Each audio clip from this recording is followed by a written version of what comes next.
kita pernah pengalaman Kak, pesan warna coklat, mama buat warna marun. Jauh ya sebenarnya ya. Dan memang kita masih mengerjakan manual.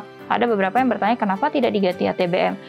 Nah, ini Kak, seninya ada nilai budaya di situ. Nah, itu yang juga kita jaga di Tinung Rambu.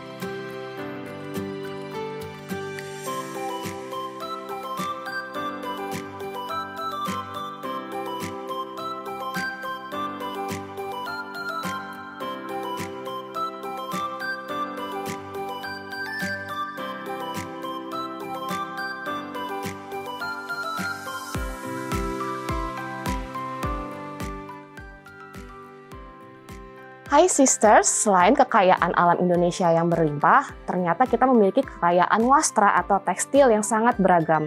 Dari Sabang sampai Merauke, masing-masing daerah memiliki kekayaan wastranya masing-masing. Dengan berbagai macam warna, motif, dan juga cara pembuatan, itu semua menambahkan kekayaan warisan dalam budaya Indonesia. Sayangnya, seiring perkembangan zaman, semakin banyak konsumen yang mulai meninggalkan kekayaan-kekayaan wastra atau kain-kain asli Indonesia.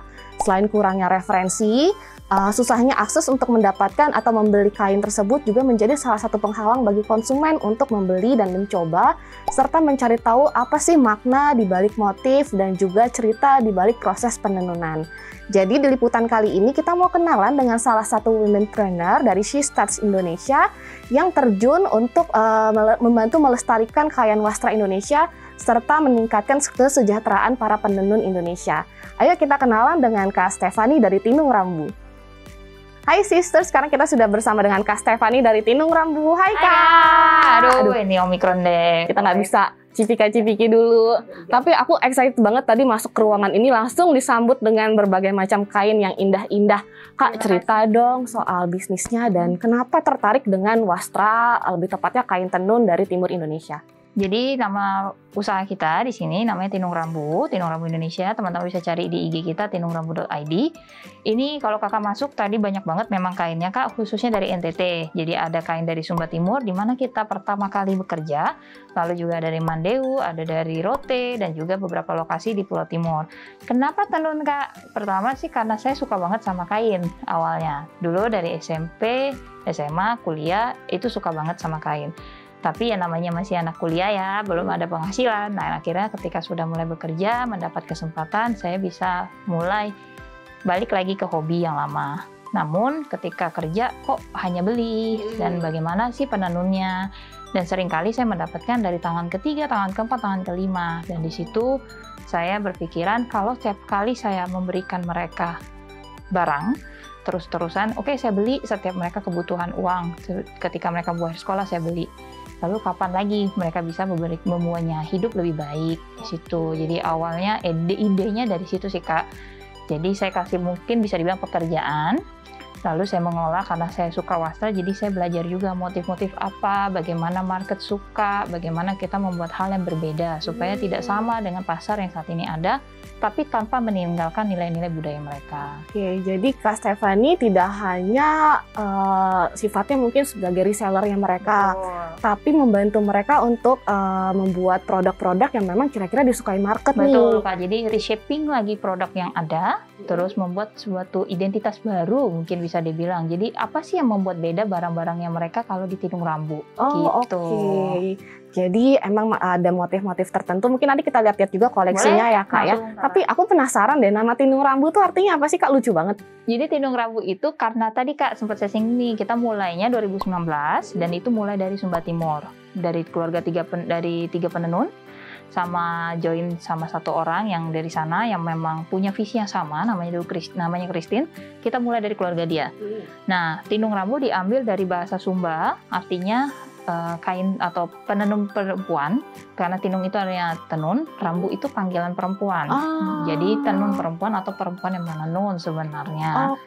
Jadi kita berharap bahwa literally ini hasil produk memiliki value bukan hanya sekadar uang, tapi juga memberikan pengetahuan, juga menjaga kondisi lingkungan, karena kita di Tinung Rambu sepakat tidak menambahkan aditif atau zat aditif untuk kimia tekstil. Oke, jadi ada eco-conscious-nya juga. Betul. Ya. Kita berharapnya jadi yang biasanya pakai aditif tekstil kita bisa ganti nih sama barang yang lain dengan supply bahan baku yang lebih ramah, lebih aman, dan juga bukan buat saya juga, bukan hanya untuk si seller atau konsumen, tapi buat mereka yang mengerjakan.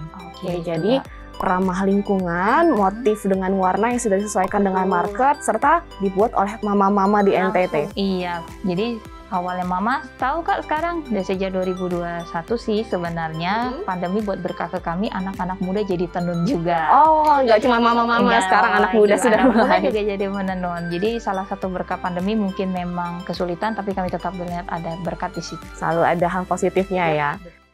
Kak Steph, tadi kan Kak Steph cerita ada motif-motif yang mungkin membedakan miliknya Tinung Rambu dari butik yang lain atau penjual yang lain. Apa sih Kak yang beda? Oke Kak, jadi kalau di Tinung Rambu sebenarnya motifnya ada yang kita variasikan. Basicnya tetap dengan culture Sumba Timur, tapi kita variasikan dari sisi ukuran, juga kombinasi motif dan warna yang paling utama. Kenapa? Karena sebenarnya kita di mereka ada template Kak. Istilahnya kita bilang template. Jadi mereka pokoknya yang motif utama di tengah, di pinggir itu motif gabungan untuk memperindah. Dan bagian warnanya hanya warna merah atau merah bata, biru-biru tua, dan juga hitam itu dari lumpur. Nah di Tinung Rambu kami mengevaluasi awalnya, lalu juga kita membuat sistem yang baru. Jadi motif itu kita buat motif utama sebagai satu kesatuan. Jadi contoh Kak seperti ini. Nah ini motifnya semua full, ini motif utama. Yang ini ya? Ya semua motif utama. Dan kita menggali lagi dari nenek moyang dulu. Biasanya kita cari nih apu atau opa atau oma, tanya dulu motifnya apa aja. Nah mereka nanti akan keluarkan, mereka bercerita, mereka keluarkan, nah itu kita buat lagi. Ini salah satu contohnya. Lalu ini juga sama, biasanya ini hanya setengah Kak kita pakai kalau di general, tapi ini kita gabung secara keseluruhan. Oh, ini dari pasar. Dari Sumba Timur. Contohnya dari Sumba Timur. Dan warna, kalau Kakak di pasar pasti banyaknya melihat warna yang seperti ini nih. Warna merah begini, merah bata. Tapi kita Tinung Rambu punya warna pink, kita punya warna kuning, kita punya warna coklat, kita punya warna hijau, biru muda, abu-abu, dan juga warna ungu. Semua itu adalah warna alam yang kita olah lagi, kita coba lagi dari kulit mangga, dari pohon mangga maksud saya, terus juga dari kayu kuning, dari akar, proses pencelupan, kombinasi bahkan dari ulat. Jadi kalau warna ini Kak, ini kita dapatnya dari ulat. Ulat ya? Iya. Ada ya ulat pink ya, lucu banget. Dari ulat sama fermentasi beberapa daun, jadi warnanya pink. Nah inilah yang membedakan kita dengan pasar yang lain. Dari sisi ukuran juga kita lebih besar, karena memang kita riset dulu, saya kemarin riset dulu sebelum buat, kalau standar ukuran mereka lebih pendek. Jadi rata-rata ukurannya cuma 40 kali 150 atau 140, kalau kita benar-benar kita jaga minimal sekali itu 160. Meskipun ya up down Kak, namanya mama ya, biasanya kan artis lah, suka-sukanya mereka. Ya, kalau saya bilang begitu, kalau mereka bilang, ya biasanya begini. Nah itu yang memang struggling dari kita waktu mengerjakan Tinung Rambu, menjelaskan bagaimana sih market tuh maunya apa, dan kenapa kita harus berbeda, khususnya paling tidak untuk Tinung Rambu, seperti itu. Kita pernah pengalaman Kak, pesan warna coklat, mama buat warna marun. Jauh ya sebenarnya ya. Alasannya karena saya tidak suka warna coklat. Oke. Dari situ akhirnya kita coba, dan kesininya makin memang berjalannya waktu, mereka mulai mengerti dan mencoba hal baru. Bahkan mereka yang datang, Rambu kalau saya buat kayak gini bagus nggak? Mereka coba celup warna sendiri ya. Betul Kak, jadi kita dapat warna-warna yang baru yang mereka coba rasa, ini kok bagus ya, mungkin Rambu suka nih. Nah ini yang kita dapatkan dan mereka variasikan. Ini adalah salah satu motif yang saya sebenarnya surprise, karena mereka tiba-tiba bawa, ini dari apu katanya. Dan ternyata buat saya sih kayak bagus banget buat saya.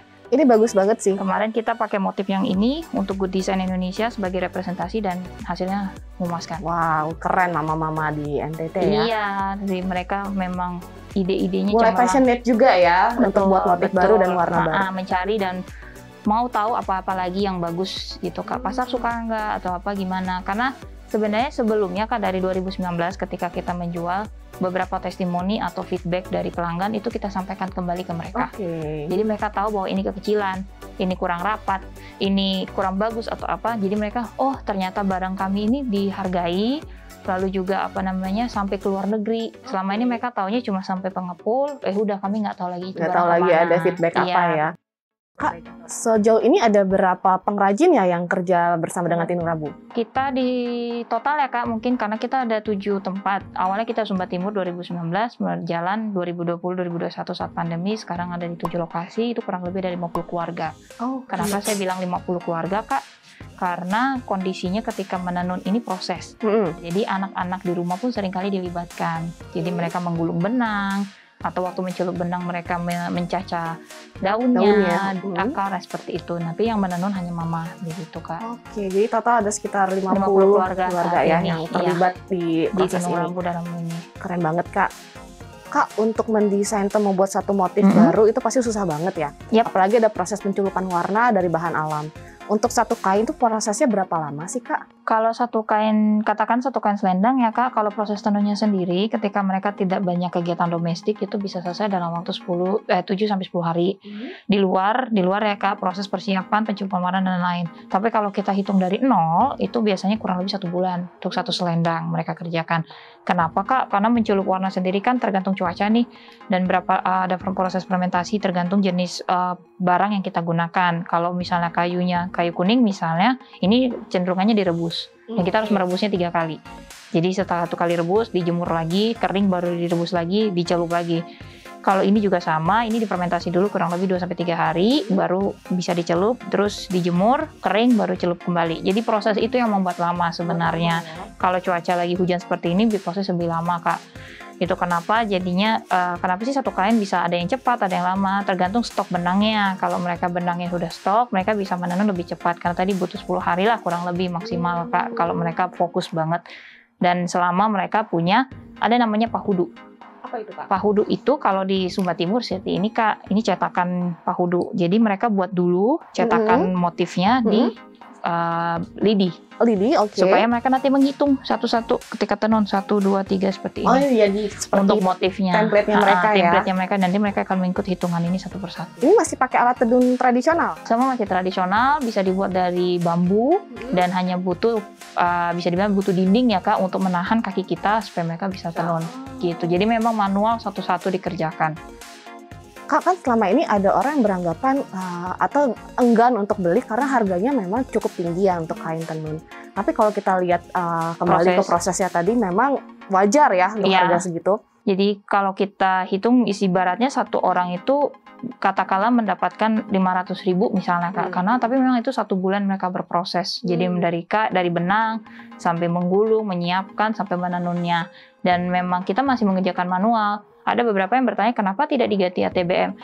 Nah, ini Kak, seninya ada nilai budaya di situ. Nah, itu yang juga kita jaga di Tinung Rambu. Kenapa kita memfokuskan tetap menggunakan manual? Karena di situ ada proses yang gimana mereka menghargai leluhur mereka juga. Bagaimana mereka menghargai memproses satu persatu dari benang, menggulungnya, menyiapkan sampai pada akhirnya mereka bisa menenun bentuk motif. Dan kualitas ATBM sama manual itu agak berbeda memang Kak. Nah ini juga yang menjadi salah satu concern. Di NTT sendiri juga sudah jadi isu sebenarnya. Kenapa sih tidak menggunakan ATBM? Karena dari mereka setiap hari Kamis kalau tidak salah itu harus menggunakan baju tenun. Sedangkan tenun kalau misalnya menggunakan yang memang aktual yang bagus banget, motif-motif bagus, memang butuh harga yang cukup tinggi begitu. Karena proses tadi yang lebih lama. Dan ada beberapa jenis tenun itu tidak bisa digunakan ATBM. Ya, ini yang menjadi PR, tapi buat kami sih yakin pasar itu ada dan memang butuh mengenalkan lagi. Itu kenapa mereka lebih suka bule Kak.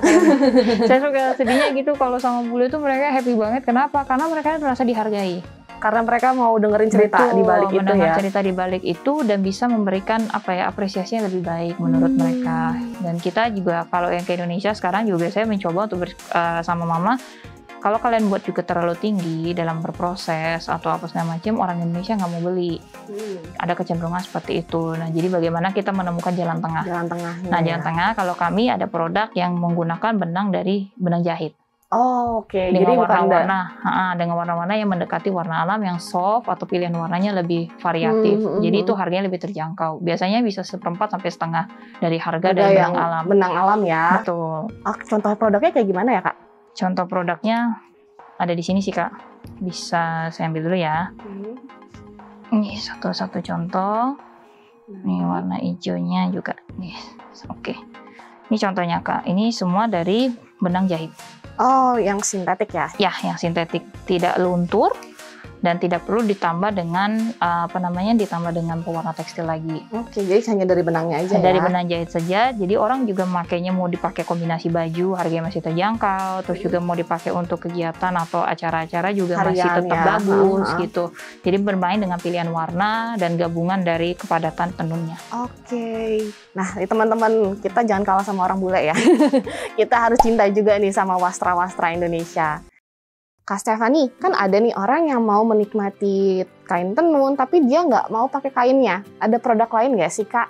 Oke, Kak, kalau tinung rambu, kita ada beberapa produk turunan. Contohnya outer, baju nih seperti yang saya pakai nih. Kombinasi simply untuk bisa dipakai di kondisi semi formal ataupun casual. Nah, untuk beberapa yang lain, kita biasanya bentuk outer sama ada beberapa kaos. Nah, kalau outer kita buat all size, Kak, supaya anyone bisa pakai lah sampai size XL, karena satu barang biasanya satu motif saja gitu, terbatas.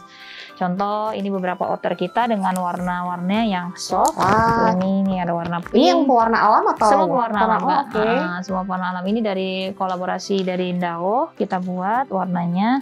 Jadi soft semua outer dia bisa dipakai. Kadang-kadang beberapa kalau ada customer itu kurang pas nih, saya mau dimodifikasi lagi dan lebih mudah jadi untuk modifikasinya. Karena ya tinggal dipilih kainnya aja ya, nanti mereka bisa tinggal pilih kain atau mereka tambahkan lagi sudah yang jadi, mereka tambahkan variasinya, Kak. Nah, dari semua sisa kain, potongan-potongan kita biasanya jadikan aksesoris yang lain. Ada bandana. Oke, ini ya, aku bantu ada ya. Ada bandana, terus ada strap juga, Kak. Gini tuh strap untuk tas. Oh, oke. Kita buat juga, ada anting, ada kalung, tapi yang paling dominan kita buat ini semua dari sisa kain. Jadi tidak kita buang ya istilahnya begitu. Jadi ini bandana satu sama dengan motif dengan ini. Oh, oke. Oh iya benar ya. Iya. Jadi sebisa mungkin zero waste ya kainnya. Zero waste sebisa mungkin. Bahkan jadiin kancing, jadiin jadi benang yang potongan-potongan yang kecil pun kita tetap gunakan. Oh, oke. Menarik banget nih dan kreatif banget. Kak Stef, kalau mau belanja kainnya tinung rambu dan produk lainnya bisa belanja kemana sih? Jadi kalau teman-teman dari Sistar sendiri, Sister mau datang bisa ke galeri kita. Jadi pakai perjanjian dulu ya, karena ini kondisi COVID. Bisa kontak saya langsung di tinungrambu.id untuk Instagram atau di website kita www.tinungrambu.com. Itu, Kak. Oke, thank you, Kak. Nah, teman-teman yang mau main-main langsung tadi Kak Stef udah, nanti cek aja di Instagram ya, udah ada alamat dan dan kontaknya. Jangan lupa bikin appointment untuk lihat sendiri kain-kainnya sebagus apa dan kemudian ngobrol langsung sama Kak Stef mengenai ini ceritanya apa sih di balik kain-kain ini, karena Kak Stefani biasanya sering kasih note nih, catatan. Kain ini dibuat oleh mama siapa, dia lokasinya di mana. Nah, itu menambah cinta kita ya sama kain-kain yang akan kita beli. Betul, Kak. Kak Stefani, mungkin pertanyaan terakhir. Kadang kan anak muda enggan ya untuk masuk terjun langsung membantu para penenun karena mungkin susah dijual atau susah banget untuk membentuk marketnya. Ada pesan nggak sih, Kak, untuk teman-teman yang mungkin tertarik nih dengan dunia wastra tapi masih merasa banyak tantangan untuk bisa melanjutkan membuat usaha yang berlanjut?